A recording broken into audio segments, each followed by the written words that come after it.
Gálatas capítulo 5, no verso 22. Mas o fruto do Espírito é amor, gozo, paz, longanimidade, benignidade, bondade, fé, mansidão, temperança. Se tem fruto, é porque foi gerado de uma planta ou árvore, uma terra, uma semente. Mas que árvore seria? Que semente? Esta carta foi escrita pelo apóstolo Paulo, destinada às igrejas da Galácia, como mostra os primeiros versos do capítulo 1 de Gálatas. O livro de Gálatas inicia com um problema a ser resolvido. Os capítulos 1 e 2 mostram como Paulo, que foi inicialmente plantado no judaísmo e perseguidor da Igreja de Cristo, recebeu o Evangelho da Graça, onde o Filho, a semente, Cristo, foi gerado nele, Paulo, e assim este, em revelação, começou a pregar e semear a verdade de Cristo para as nações dos gentios, chegando inclusive a nós nos dias de hoje. O problema: os Gálatas estavam enfrentando um problema sério que era, após conhecerem o Evangelho da Graça de Jesus Cristo, estavam querendo voltar para a lei. No capítulo 2 de Gálatas, Paulo fala que até Pedro, que se relacionava e comia entre os gentios, passou a se apartar deles quando estava perto daqueles que eram a favor da circuncisão. Paulo resistiu e repreendeu Pedro por tudo aquilo. Gálatas capítulo 2, verso 16. O homem não é justificado pelas obras da lei, mas pela fé em Jesus Cristo. Gálatas capítulo 2, verso 20. Já estou crucificado com Cristo e vivo, não mais eu, mas Cristo vive em mim. E a vida que agora vivo na carne, vivo-a na fé do Filho de Deus. A repreensão aos Gálatas. Capítulo 3, versos 1 a 3. Ó insensatos Gálatas, quem vos fascinou para não obedecerdes à verdade? No verso 2. Só quisera saber isto de vós: recebestes o Espírito pelas obras da lei ou pela pregação da fé? No verso 3. Sois vós tão insensatos que, tendo começado pelo Espírito, acabeis agora pela carne? Ainda no capítulo 3 de Gálatas, Paulo vai iniciar a defesa do Evangelho de Cristo através da fé e da graça e não das obras. Gálatas capítulo 3, versos 6 a 8. Assim como Abraão creu em Deus, e isso lhe foi imputado como justiça, sabei, pois, que os que são da fé são filhos de Abraão. Ora, tendo a Escritura previsto que Deus havia de justificar pela fé os gentios, anunciou primeiro o Evangelho a Abraão, dizendo: todas as nações serão benditas em ti, de sorte que os que são da fé são benditos com o crente Abraão. Veja que a base do Evangelho já está contido ali na história de Abraão. E algo muito profundo é que a história de Abraão ocorre antes da lei dada a Moisés. E Paulo, por revelação do Espírito Santo, percebe que tudo isto prefigura o Evangelho da fé e da graça, revelado mais profundamente na vida e na obra de Cristo até os nossos dias de hoje. Paulo, no capítulo 3 de Gálatas, vai continuar a defesa do Evangelho da graça usando a história de Abraão. Mas por quê? Abraão viveu antes da lei de Moisés, e este é o ponto de Paulo. Na história de Abraão estão todos os fundamentos da lei, se não vejamos ofertas, sacrifícios, dízimo, lei da primogenitura e muitas outras sombras do que seria a lei, que, por sinal, a própria lei é apenas sombras do Evangelho e da graça mostrada em Cristo.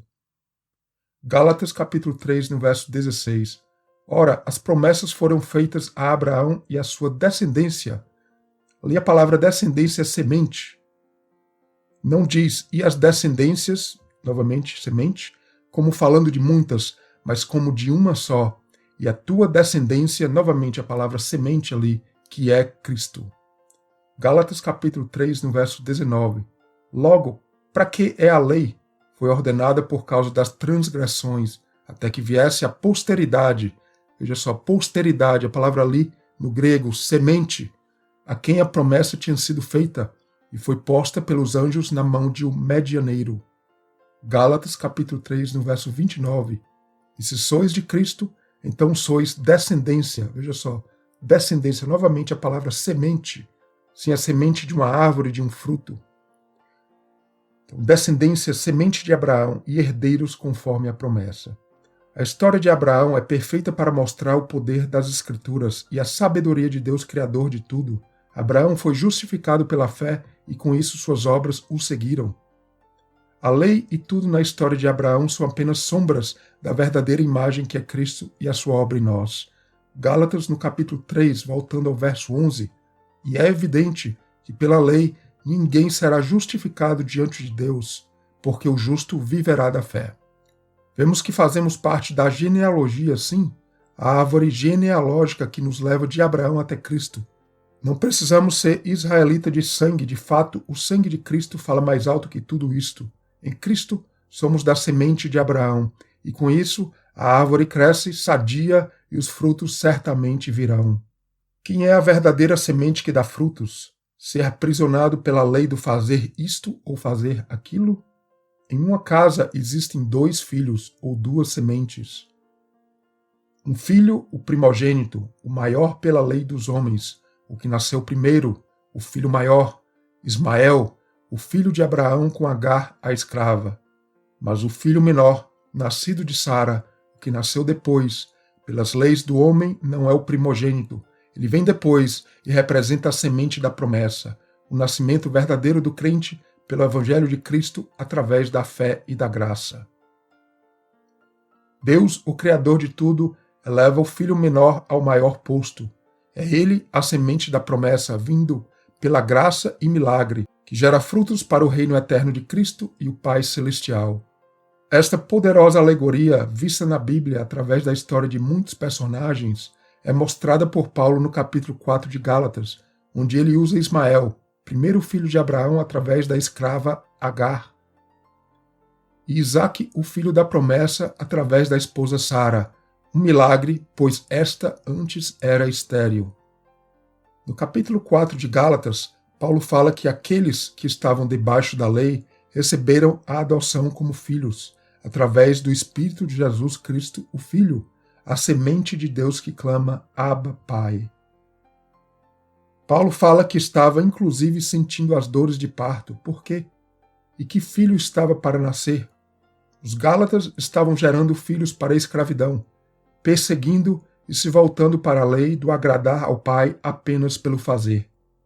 Paulo diz estar passando por dores de parto, pois um filho escravo estava nascendo ali nas congregações dos Gálatas, enquanto Paulo arduamente trabalhava para que a obra do Espírito Santo florescesse ao invés da obra da servidão. Que a obra de Cristo gerasse frutos entre os Gálatas, o fruto do ventre, a semente da fé de Abraão e Cristo, que ela crescesse e multiplicasse. Esta, um evangelho verdadeiro da fé, da graça e do Espírito dado por Cristo que gera a transformação verdadeira no interior do crente. Gálatas capítulo 4, versos 4 a 7. Mas vindo a plenitude dos tempos, Deus enviou seu Filho, nascido de uma mulher, nascido sob a lei, para remir os que estavam debaixo da lei, a fim de recebermos a adoção de filhos. E porque sois filhos, Deus enviou aos vossos corações o Espírito de seu Filho que clama Abba, Pai. Assim que já não é mais servo, mas filho, e se és filho, és também herdeiro de Deus por Cristo. Gálatas capítulo 4, versos 22 a 26. Porque está escrito que Abraão teve 2 filhos, um da escrava e outro da livre. Todavia, o que era da escrava nasceu segundo a carne, mas o que era da livre, por promessa.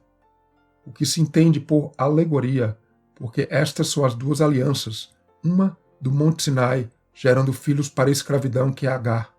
Ora, esta Agar é Sinai, um monte da Arábia, que corresponde a Jerusalém que agora existe, pois é escrava com seus filhos. Mas a Jerusalém que é de cima é livre, a qual é mãe de todos nós. Veja que a religião aprisiona. O Egito é muito mais que o mundo, como Paulo mesmo confirma, pois é também o aprisionamento a uma religião que não gera os frutos para a vida eterna, mas está infelizmente mais preocupada em agradar a um Deus que supostamente se preocupa mais com o exterior do que com o interior. O Deus da lei apenas, o guardar de cumprir datas, festivais, fazer isto ou aquilo. Que Deus seria este senão o Deus das aparências? O filho gerado segundo a carne persegue o filho ou semente que foi gerado segundo o Espírito Santo. A história do povo de Deus, já lá desde o Gênesis, mostra isso. Os filhos da carne perseguindo aqueles gerados pelo Espírito de Deus. Note que Paulo está falando da religião judaica dos seus tempos, que não percebeu o agir do verdadeiro Deus Criador enviando seu Filho como sacrifício para o mundo. Religião é religião, seja nos tempos antigos ou nos tempos atuais, também quando persegue o verdadeiro Filho da promessa, que é o Evangelho da graça, do Espírito Santo e da revelação de Cristo, que gera sementes e frutos para a eternidade. Gálatas capítulo 4, no verso 28. Mas nós, irmãos, somos filhos da promessa como Isaque. No verso 29. Mas como então aquele que era gerado segundo a carne perseguia o que era segundo o Espírito, assim é também agora. Façamos então como diz o verso 30. Mas o que diz a Escritura? Lança fora a escrava e seu filho, porque de modo algum o filho da escrava herdará com o filho da livre. No verso 31. De maneira que, irmãos, somos filhos não da escrava, mas da livre. Sim, devemos fazer parte desta árvore genealógica verdadeira desde Abraão até Cristo, não pelo sangue carnal, mas herdeiros pela promessa através de Cristo. E é este o contexto e a base que Paulo usa para apresentar o fruto do Espírito. Gálatas capítulo 5, verso 16 a 18. Digo, porém, andai em espírito, e não cumprireis a concupiscência da carne, porque a carne cobiça contra o espírito, e o espírito contra a carne, e estes opõem-se um ao outro, para que não façais o que quereis. Mas se sois guiados pelo espírito, não estáis debaixo da lei. Veja que assim como Ismael caçoava de Isaque, a luta de quem teria a primazia, a prioridade e herdaria as promessas de Deus, seria a escrava Agar e o seu filho, ou a esposa Sara e seu filho, o filho da promessa Isaque. Assim a luta da carne versus espírito em nós, quem vai prevalecer? Romanos, no capítulo 3, vai falar da lei da fé. Era esta lei que operou em Abraão, e pela lei da fé somos então justificados. O Espírito Santo, Deus Criador, se torna nosso Pai, que é um guia para o nosso caminho, sendo a lei da fé o nosso firme fundamento. Com isso entendemos que o fruto é algo vindo do alto, não vem do esforço humano, embora seja importante a nossa participação também. Como Isaque, o fruto é algo divino, celestial, uma promessa que desce do céu. A carta aos Gálatas é mais atual do que nunca. Vivemos em dias em que as mais diversas religiões e igrejas focam primariamente no fazer, nas aparências, do que é externo, de uma forma maior ou menor, escravizando aqueles que assim o seguem. O gerar frutos é resultado do casamento entre o céu e a terra. Nosso trabalho em parceria com Deus Criador, e sim, Ele é o que faz o trabalho maior em nossas vidas e não o oposto.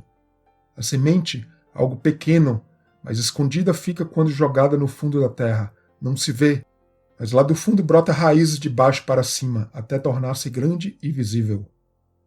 O fruto vem de uma planta sadia, com raízes profundas, o que já acontecia nos tempos da igreja primitiva, ou até mesmo desde o princípio em Gênesis, continua acontecendo nos dias de hoje, infelizmente.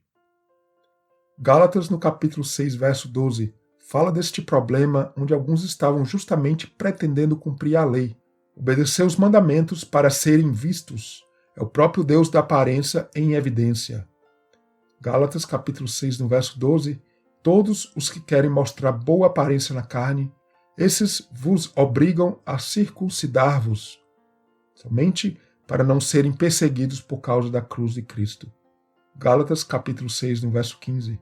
Porque em Cristo Jesus nem a circuncisão nem a incircuncisão tem virtude alguma, mas sim o ser uma nova criatura. A vida do crente deve estar fundamentada no semear em Cristo, pois assim colheremos em abundância. Gálatas capítulo 6, versos 7 e 8. Não erreis, Deus não se deixa escarnecer, porque tudo que o homem semear, isto também ceifará. Porque o que semeia na sua carne, da carne ceifará a corrupção, mas o que semeia no Espírito, do Espírito ceifará a vida eterna. Abraão produziu fruto de amor, paz, paciência, fé, mansidão, sustentando sua fé até a morte, sem ter recebido em vida todas as promessas dadas a ele pelo Deus Criador. Mas viu-as de longe, crendo nelas e abraçou-as, sendo até hoje chamado Pai da fé. Se nesta fé estamos agarrados, somos sim filhos, sementes dele e de Cristo, gerando frutos para a vida eterna.